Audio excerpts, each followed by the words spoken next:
Bismillah, alhamdulillah, assalatu wassalamu ala rasulillah wa ala alihi wa sahbihi wa mawala amma ba'd. Hordoftoota fi kabajamtoota sagantaalee chaanaala keenya kan daawwachaa jirtan sagantaa karoora abdii fuulduraati. Arras kunoo keessummaa haaraa wajjin sagantaa torbaanii deebinee jirra. Akkam jirtan nageenyi keenya salaamanni keenya qilleensarraa isin haa ga'u isiniin jechaadha. Fayyaa qabdanii fayyaa keessanii akkam jirtan nagaa isiniin jecha har'aan tanas deebinee jirra. Innoo keessummaa haaraa nu biratti argaman asumaan turtiigaa keessummaa keenya hojii goona karoora abdii fuulduraati sagantaan teenya kan daawwachaadhaa jirtanii. Kanaaf karee isaanii isin dabarsineet maqaa isaanii baranne akkasitti wajjin gara gaaffiitti aantutti deemnee isiniin jecha hayyeegaa baga nagaan yeroo tante aarsaa yeroo tante qaalii tana barataadha. Baratatti yeroon tun hedduu taqa qaaliidha. Yeroo tante qaalii tana aarsaa gootee asitti argamte isin jechaadha. Jalqaba irratti maqaa kan kee daawwattoota keenyaa ibsitee san booda karee itti aanutti deemna. Maqaan kan kee eenyu ati eessa dhalattee ammaaf eessa barachaa jirta? Barataa diinii jechuu akkanumattu isinii beekani. Akkasuma assalaamu alaikum warahmatullahi wabarakaatu. Maqaan kiyyaa Junaydii Ahmadiin Jaama. Iddoon an itti dhaladhalleen godina Harargee Lixaa aanaa Odaa Bultum naannoo Baddeessaati. Akkasuma ammas iddoon nuti itti barataa jirru majlisa sheekh keenya kabajamaa fi jaalatamaa Sheekh Sharaf Muhammad magaalaa Kummoonaa keessatti kan argamudha. Godina Harargee Lixaa aanaa gubbaa qorichaa magaalaa Kummoonaati jechuudha. Aanaa gubbaa qorichaati. Akkana isiniin jecha egaa hayyee inoo keessummaan keenya har'aan tanaa Junaydii Ahmadi akkasumaami. Akkasii. Junaydii Ahmadi har'aan tana asitti argaman biratti sagantaa teenya karoora abdii fuulduraati. Sagantaan ati har'aan tana irratti affeeramte sagantaa karoora abdii fuulduraati. Kanaaf jecha egaa daawwattoota keenya warreen obboleeyyan chaanaala keenyaaf haaraa taatan osoo sagantaa tana daawwattanii xumure dura channel keenya akka subscribe gootan isin gaafanna. Eega subscribe gootan booda illee mallattoo notification banachuudhaan all irra kaayyatanii akka sagantaan teenya taasii channel kun sagantaa bareedaa isinii dabarsuudhaaf qophiidha. Gizee isin bira geesse isin irraa qooda fudhataniif jecha irra kaayyadhaa isin jaa like fi share dhaan sagantaa nuti isinii geggeessinu share gootanii obboleeyyan biraan gahan isin jaa. Kanaaf gara qophii teenya taarraan tanaatti dabarraa hayyeegaa Junaydii keenya akkasitti ati fakkeenya barataadha. Barataan tokko namni barataadha tokko mul'ata qabaa karoora qabaa. Barataan tokko fakkeenya barataa qofa osoo hin taane namni waa dalagu tokko karooran bakka kanaa ga'uun qabaa guyyaa bakka yeroo kanatti aniin kun akkana ta'uun qabaa jee muratee deema. Fakkeenya ati barataadha amma barachuu jirta. Akkuma rasuulli rabbi alayhi salaatu wassalaam jee khayrun naasi man taala umruhu wa suna amalu je irra jaalan nama umriin isaa dheerattee dalagaa isaa toltee je ati amma haga umriin tante amma jirtu keessatti karaa khayri keessa jirta jeeti yaada akkuma karaa ilmi dhagaani beekanamu darajaa isin qabdu. Kanaaf ati mee barataadha. Barumsa kana keessatti baradhee akkam ta'eetiin akkamiin ta'a mee akkamiin taa'attee gizeen baradhee akkamittiin baradhaa gizeen baradhee akkamiin taa'attee deemuun jirta? Akkasuma barumsa kana yeroon baradhee akkasuma hawaasa keenyaaf addunyaa tana guutuudhaaf gartee nama addunyaa fayyadu akkasumatti Itoophiyaa tanallee rakkoo isiin keessa jirtuu fi haala isii keessa jiru kana hunda irraa furuudhaaf kaayyoon tiyya guddaan baradheen barsiisudha. Maashaallah. Akkuma sagantaa tana duraa irratti illee jaan karoorri abdii fuulduraa kana fakkaata. Baratanii dhaloota ifiifillee wallaala keessaa baasanii dhaloota ganaa dhufuufillee dhaaltuu lamaa yeroo ammaan tana shababban keenya shababtitti teenya har'a duba amaanaa ishaa san faayanyutti lakkifne amaanaa aliyyi faayanyutti lakkifne akkasuma maanguddoonni keenya hawwan keenya illee amaanaa Khadijaatii fi amaanaa Abii Bakr As-Siddiq radiyallahu anhum wa arda eenyutti lakkifne amaanaa isaanii tana. Kanaaf karoorri sagantaan karoora abdii fuulduraa sagantaa dhaaltuu ulamaa yeroo ammaan tanaati. Warreen amma barachaa jiran ulamaa ammaan tana jiran kana ulamaa ilmaan namaati ni dhumanii ammaan tana warra amma jiru kun gizee barate irraa barate ulamaa'een tun ammaan tana jiran kuni rabbi umrii isaanii nu dheeressu. Warra ammaan tana barachaa jiran kana ilmi kana dhaalan ulamaa'een yeroo booda ulamaa'een marsaa booda warra ammaan tana barachaa jiru kana jechuudha. Kanaaf obboleessi keenya Junaydii baradhee fi wallaala keessaa baasee akkasuma dhaloota ganaa dhufu tajaajiluudha je. Kanaaf du'aa'ee nuti fi anaa fi isinillee wanni goonuuf akka rabbiin galme isaa kana yaadi isaa kana galmaan ga'u kadhachuu fi qabna. Hayyeegaa eega kana jettee wanni si gaafachuu barbaadu ati fakkeenya akka nama barataa tokkotti akkuma yeroo ammaan tanaa qilleensa yeroo ammaan tanaa akkuma sooshaal miidiyaadhaa fi zaayiraan illee argaa jirtu. Yeroo ammaan tanaa namuma irraa baratanii tuffatanii arrabsuutu wanni deemaa jiru akkana. Ati fakkeenya nama gartee amma barataa jiru kana barattoota akka kan keetii kana mee maal laamta nama gartee akkamitti baradhaadha akkana deema akkamitti deema jettan akkasiin mul'atetteeti. Anamma akka naa mul'atetti kanneen akka kiyyaa kan silaa namni akka kiyyaa kan gartee barachuudhaaf kaayyoo qabdan kan barachuuf gartee gabbaatanii ala jirtan hundi sooshaal miidiyaadhaan waan chaayinaala waan adda addaa tiktok faa kanaan dagamuudha kana osoo laaltanii yeroo fixurra kitaaba yeroo gartee sila isa daawwattan san kitaaba keessan hadiisa tokko fi lama yoo haffazdan irra caalaa wanni ani isiniif dhaamu tokkoffaan kan akkuma rasuulli rabbi sallallahu alaihi wasallam khayrukum man ta'allama alqur'aan wa 'allamahu je irra caalaan keessan nama baratee barsiisee je saniif isin hundinuu akkasumatti haadhaa fi abbaalleen cufti keessanuu ijoollee teessan akka iddoo barumsatti argattanii waa hundaan achi duuba dhaabbatanii akka barattu gootanii isiniin jaa. Sah eega rasuulli alayhi salaatu wassalaam irra caalaan nama baratee barsiisa jee irra gadii namaa filachuu miti irra walakkaa namallee filatu miti caaluma sana haa taanu jette. Irruma caaluma sana akkuma taanu. Maashaallah akka nagaayii hayyeegaa kana itti aansuudhaan kana fakkaata dhaamsi obboleessa keenya daawwattoota keenya itti aansuudhaan hayyee ati ammaan tana nama barataadhati. Yeroo ammaan tanaatis wanni deemaa jiru ati amma waan tokko jira. Warreen ulamaa'ee ifi irraa barate deebi'ee irratti duulchisu. Dargaggoonni keenya kan yeroo ammaan tanaa jiranisiin gariin usanii osoo waan kana addan baafannee nama sanii wajjin ulamaa'ee irratti duulan ulamaa'ee arrabsan. Warreen akkanaa kanaan maal jetta? Warreen immoo ulamaa'ee irraa barate tuffatu kanaan maal jetta? Maal adabadhaa jettaan takkaa'oo mii maal jettaan? Akkasuma haalli amma deemaa jiru illee akkuma obboleessa keenya jee nama gartee sheekuma irraa barate ulamaa'ii guddaa irraa barate deebi'ee itti garagalee isuma faa faalleessee isuma faa arrabsuu jira. Akkasuma ammas ijoollee isinilleen hawaasa keenyaafillee waan hin dhaamu jira. Akkasuma ammas gartee warreen gartee sheeka keenya ulamaa'ii teenya akkasitti arrabsanii isaaniin jechan taane ja'a waa hunda akkanumatti maqaa balleessaa waan isaan hin qabne faa isaanirra kaahaa warra jiru kana isin ummanni muslimaa cufte keessanuu ijoollee teessan gizee barumsaaf ergattan bakka itti ergattan akka adda filattaniin isiniin jaa bakka tam jirti bakka tana jirti akka isin adda baafattaniin isiniin jaa saniifuu ijoollee teessan majlisni sammales majlisni hedduu jira laaltanii majlisa babbareedaa bakka gartee ijoolleen jirtu bakka sheekotiin jirtu hubattanii akka itti ergattaniin isiniin jaa. Hayyeegaa kana dhaamsi keenya warreen gaa ulamaa'uma irraa barate arrabsu kunis maaliif tokkoffaa namni kun diinii fi yaada yoo jee nabi Muhammad alayhi salaatu wassalaam laysa al-muslimu bit-ta'ani wala al-la'an muslimii jechuun maali jennaan muslimni nama abaaru nama arrabsu muslimni amalleessa abaarsaa fi arrabaa miti akkasuma nabi Muhammad alayhi salaatu wassalaam ofii hadiisin ukhraa hadiisa biroo keessatti hoggaanuu fi nuyimu المسلم مسلم المسلمون من لسانه ويده مسلم يجون نما مسلم توني أمني مسلمة حركة ساتي في عرب سات الرأي نجاتاني وقايو نمن خن لقوانا يفكرني في ديني خيا دتاتي حديث خنا ما فعل ليس حديث النبي مكان أنما عرب سا علماء عرب سا دالو مدلل جان إخوان المفسدين جان من هنجتشو هاي amantaatenya tanatti ajaja amantaa isaan hordofan waddatti isaan hordofan tanatti ajaja warreen kana jechuu ta'anii muslimaa godhan hayyeegaa kana fakkaate daawwatee keenya akkatti hubadhaa jenna hadiisa quraanaa wajjin deemuu qabdi waa hundinuu jireenyi muslimaa seerri ittiin bulmaata ummatoota muslimaa quraana fi hadiisa madda lama qofa quraana fi hadiisa kala tasanii achitti ijmaa ummata muslimtootati ulamaa'idha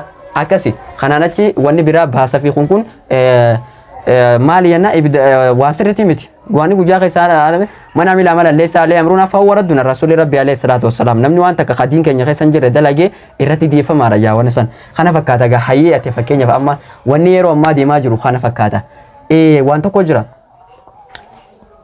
warreen sooshaal miidiyaa kanarratti sa'a dabarsaniif hoo kam jetta warreen sooshaal akkuma reefu jalqaba jecha keenya irratti haasoo keessa irratti hojjetee turte warreen tiktookaa maali feesbuukaa sooshaal miidiyaa yeroo ammaan tanaa hedduu jira gaa haa ta'u akka fedhe waa hedduu jira kanarratti warreen sa'a gubaniif maal jetta karooran deemuu warreen dhabeessee isaa bakka sa'a guutuu kanarratti dabarsu maayattaan. Saniifuu sooshaal miidiyaa irratti illee yaadni nan qabu tokkoffaa warreen gartee sooshaal miidiyaa jala akkanumatti hiisanii yeroo isuma laaluudhaan waan faayidaa isin hin qabne maalayaanii waan isin hin fayyadne laaluudhaan warri yeroo fixan yoo gartee yeroo sila boromsa isin barbaachisan boromsa baratanii yeroo takka isa laaluudhaaf boqonnaa godhuudhaaf itti godhatanii laaluu dandeessanii garuu yeroo laaltan sun waan babbareedduu waan isin fayyadaaf waan gartee boromsa irraa fudhattan sanuma keessatti waan boromsa irraa fudhattan waan akkas akkasiitiin dabarsitanii boqonnaallee akka godhanii jira. Akkana sooshaal miidiyaan garuu bakka teessu teessee mana kan kee keessa teessee akka gabaabaa karaa gabaabinaatiin addunyaa to'achuurra gahee jira. Garuu haa ta'u wanni kun wanni ilaalamuu qabu itti diloyta. Fakkeenyaaf waan takka fuutee yoon fi waan diliidhaa takka waan haraam takka ol galakkiste waan sanii yoo wanni sun itti gaafatamta. Wanni sun achirra teessee namni ni argaa haga ati jechuun ni jiraami haga wanni sun jirtu takka sirratti sababa deemti dileente. Kanaaf gaa akka nagaa dhimmi sooshaal miidiyaadha. Hayyee waan tokko jira gaa amma Junayd ati amma barataadha ammaan tana barachuu jirta amma lafa olkoo jirta kaayyoo kan kitilee nu himtee turte. Yeroo ammaan tanaa kana keessa shabaabban akka keenyaa ka'umti barnoota osuma baratanu jireenya barnootaa kana keessa deebi'anii mushida taanaa jedhanii nashiidaat hadiisaa quraanaa wal faallessu dalagantu jira. Nashiidaa tanarratti maal jetta? Nashiidaa gizeen jiru nashiidaa jechuun fakkeenyaaf uummanni asaabotaatis kan nashiidaa dalagaa ture ni jira. Garuu immoo nashiidaa yeroo ammaan tanaa akkuma wajjin quba qabnu kilaasika qabdi. Kilaasika yooni fi isaa jecha waa'ee islaaminaa dubbatu taate malee yooni fi isaa gartee wannidhaa taate malee kilaasika qabdi muuziqaan garaagarummaa hin qabdu jechuudha nashiidaan tun. Mee maal jettaa waa'ee kanarratti nashiidaa tanaan warreen obboleeyyan keenya kaa lafa ol kaaniituma mushida taanaa jennii waa'ee kanaa jechuun waan kana eegalan kan ammaa jettan.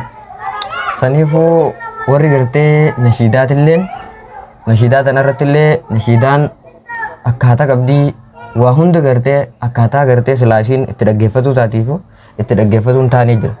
Saniifuu nashiidaan amma yoo fudhannee ta'a akka raayyaa abbaa mancaafaa ta'a akka najjeefaa ta'a akka nasfaatun isiin wanni dibbeen qabdu jechuu isiin waan moggaadha kilaasika san hin qabdu kilaasika san hin qabdu. Akkasuma nashiidaan dibbee qabdu tun gartee ta'a kanumatti gartee ta'a akka fandishee fa'aa jedhanii yeroo soomanaa fa'aa gartee dhaggeeffatan tun tunillee gartee tun sirrii miti. Sirrii miti. Kanaaf ummata keenya dibbeen shari'aa islaamaa keessatti bakka itti hayyoomte qofa qabdi malee hin hayyoomne jechuudha. Kanaaf jecha warreen ammaan tana osuma baratanuu hadiis tokko lama baratanii sooshaal miidiyaa irratti galuudhaan mushida taanaa yaanii nashiidaa kilaasikaa warreen ofaa jirantu jira dhaabbachuu qaba. Warreen kilaasikaan ummata keenya shaakalaa jiru jechuudha. Maaliif wanni kun muuziqaan garaagarummaa hin qabu itti diloyta. Wallaahi billaahi sin jee. Kanaaf jecha haga nashiidaa kilaasikaa waan itti diloytu kana jecha rabbashamtee barreessuun haa ta'u itti yaaduudhaan haa ta'u kana cinqamtu hadiisa Nabii Muhammad alayhi salaatu wasalaam kan uummata muslimaa fayyadaa jettee yaaddu tokko sanadee isaati hojii abaluu odeessee abaluu irraa deemee akkana jettee faayidaa hadiisa kanaa jettee waan kana uummata muslimaati yoo tamsaaste haga wanni sun uummata takka fayyadu takka ati sadaqatul jaariyaa sini ta'a akkas jechuun kana rabbi sirraa jaalata haga kanatti laffaatee uummata islaamaa dileessitu kanatti laffa'ee siin jenna hayyeegaa kana fakkaata sagantaa wanni haasaa jiru dhimmi nashiidaadha kana. Dhimmi nashiidaadha nashiidaa sana barra hojii godhatanii fakkeenyaaf ni jiraame. Nashiidaa jechuun kuni walaloodha. Walaloo jechuun kuni walaluma tana yeedalootti godhanii wanta godhuudha. Kuni quuqaa onnee tante keessa si dhaabbate takka waan onnee keessa yaada qabdu tokko uummata muslimaatti ibsachuudha karaa gartee yeedalooni maaliif fageenya harkifte akkuma jedhanii ulamaa'in jechuudha. Fageenya harkifte akkuma jedhan ummata islaamatti dhaamsa dabarfachuudha karaa yeedaloo kanaan. Garuu gilaasikaan fakkeenyaaf gilaasikaan amantaan teenya hin dhorkite kana muuziqaan munkaraata namatti wal fakkaachuu hin qabdu jechuudha. Fatwaa ulamaa'idha adda addaa ulamaa'ii gurguddoo fatwaa godhantu jira dhageeffachuu qaba uummanni keenya laalee adda baafachuu qaba waan kana ijoolleen teenyas warreen amma barnoomsa keessa jiranii bakka barnootatti cimaa dhaaltuun ulamaa'ii yeroo ammaan tanaa ta'a. Uummanni asaabota akka itti barataa turan quba qabdan. Uummanni nuun dura dabre guutuun rakkoo isaan keessa dabran diin keenya kan akka ture ni qabdan. Shabaabban yeroo ammaan tanaa jirtan maaliif addunyaa qofa jala ceena? Maaliif addunyaa qofa jala ceena?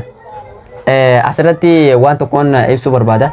Mahmaasa tokkoon isin dubbaddaga. Mahmaasi suni waan sun gurbaatu tokkotu lafaa ka'ee nan fuudhaa jeen abbaadhan. Gurbaan gizee nan fuudha jiru. Intala eenyu fuuta boo intala boluutiin fuudhaa jeen. Intala boluutiin fuudha.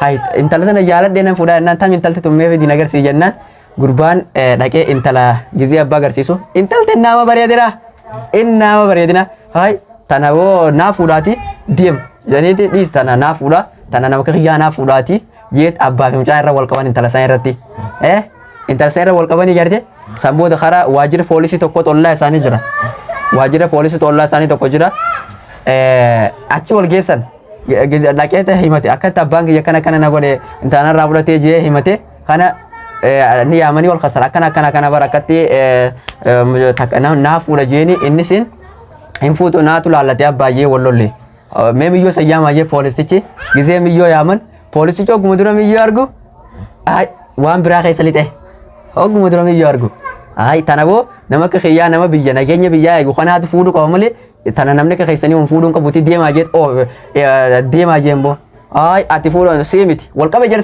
sadii walitti eegarte sambooda gara maalitti osuma ofan gara wantaa wal geessan gara mootiidha gara mootii gizee wal geessani mootiin gizee wal keessa san maalirra wal dhabdan akkana akkatti barra intala takkarra wal dhabne ani nama akka xiyyaa kanaaf fuudhuu qaba jeetiin kanarra wal dhabne yennaanin ay tam intalti sin akkatti wal dhabdanii arra hatta aga mootii biratti natti fiddantuun jeeni mee intala sayyaama jeen intala sanni yaamani hoguma intala akkatti argu mootilleen laga biraa seene bahara biraa keessa lixe mootilleen ay deemaa tana nama akka keenya ka biyya irratti itti gaafatama qabu mootii biyyaa akka keenya kanaaf fuudha malee namni akka keessanii kun taakkanaa na fuudhutti deemaa jeete irra wal qaban gaa mootiidha illee amma artee dubbii ajaa'ibaati irra wal qabanii sambooda maal jettee miyyoon amma gaa miyyoo malee tagaa waan kana murtee kan ittiin jirtu mire miyyoo malee waan kana barra tanaa ol mootiidha miyoonni kun mootii biyyatti bira geesse tanaa ol waa katti dabarsan hin jiru amma murteen harka miyyoo qofa jirti filannoo miyyoo qofa